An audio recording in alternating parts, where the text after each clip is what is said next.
sa mga gaw, pakita ko sa iyo paano ako nagpa-practice ng mga ibang art stuff na ginagawa ko, tulad ng mga calligraphy bukod sa t-shirt print para naman gumanda yung sulat natin kahit konti.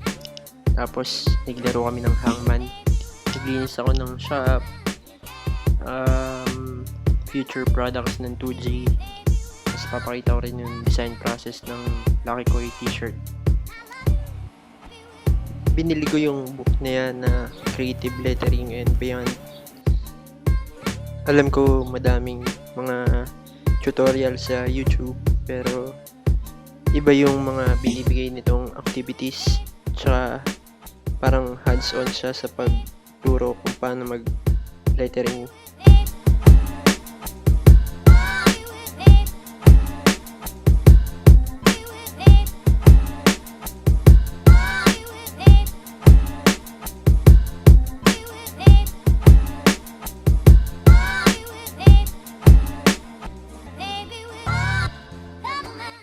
Hindi ko napapakita yung final output nung naging practice ko kasi ginamit din siya as a logo sa isang online shop.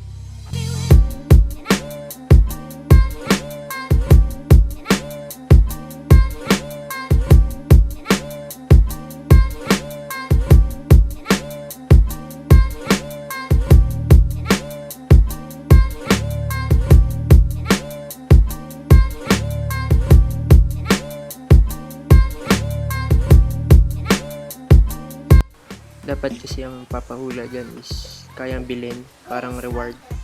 Pero gusto ko mahirap, kaya yan nalang pinili ko. 5, 6, 7, 8, 8! Alligator. Ami, E! Huwag ka magsabi ng sabi. Titigaw mo muna. Last two. Ay? Ewan ko kung tama yung spelling ko. Wala din. Ay! Mali din. Ay! Mali spelling ko dito. Mali yan. Last one. Oh! Please! Ay, mahulaan yun ah. Oh? Meron? Ano yan? Kangaroo! Oh! Yes! Kangaroo! Single Gila. Kangaroo! Kangaroo! Mabibili ba yung kangaroo? Oh, bibili. Dito, dito tapos before pa mag-lockdown, hindi man ako gano'ng nakapaglinis ng shop. Kaya medyo semi-general cleaning na rin yan. Kasi yung katabi kasi pwesto niyan is yung dress shop ng mama ko. Wala naman na gano'ng nagpapagawa ng gown dahil sa COVID. Kaya naglinis na rin kami.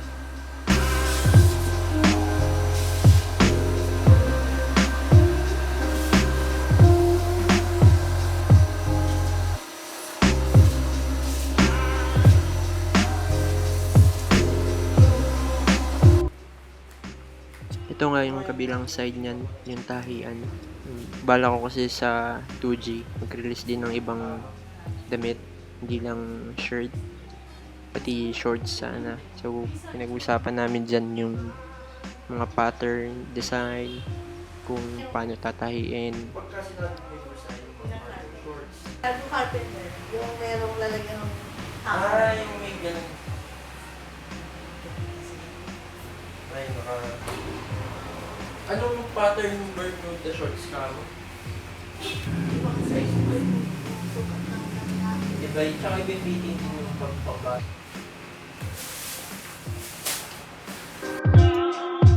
Ito naman yung latest release ng 2J Collective na Lucky Koi t-shirt. Yan yung black line art na ginawa ko sa sketchbook ko. Then, nilipat ko siya sa Illustrator para ma-ready ko siya for printing.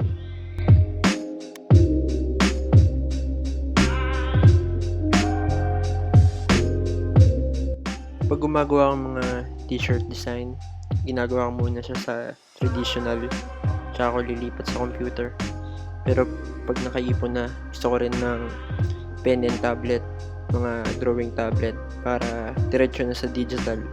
Kasi ang tagal pagka traditional, lilipat mo pa sa laptop, ulitin mo pa ulit i-drawing sa laptop. So yun.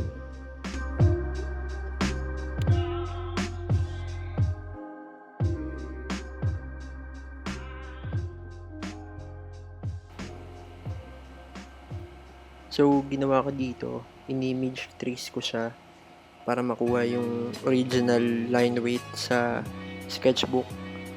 Parang kung ano yung pagkakadrawing ko, yun din siya sa computer. Yung mga baku-bakong lines. Then, inayos ko lang ng konti yung mga sobrang nipis na lines. Kinapalan ko ng konti para hindi mahirap sa printing ng t-shirt. Kinapalan ko lang ng konti yung line weight nung pinaka silhouette nung coil para mag-pop out siya sa t-shirt design.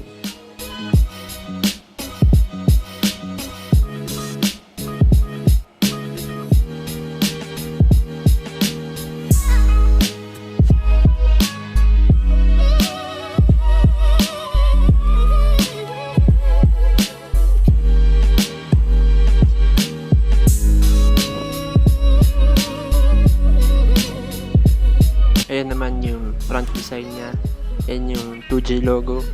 Orange inner color with black stroke.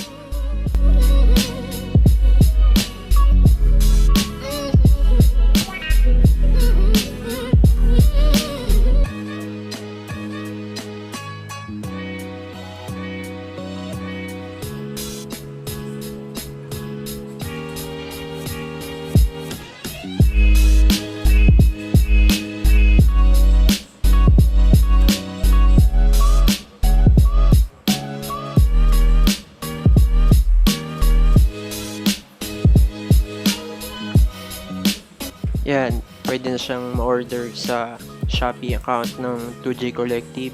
May link tayo sa description box. Kung taga Talavera ka lang or Cabanatuan, set up na lang natin yung meetup.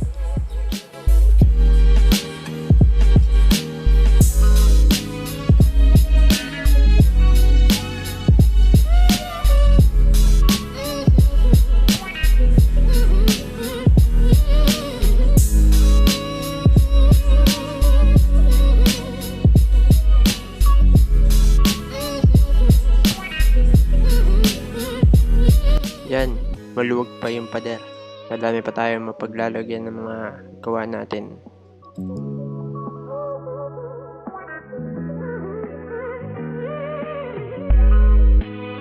Follow us on our social media account, Facebook page 2G Collective, Instagram 2G_Collective.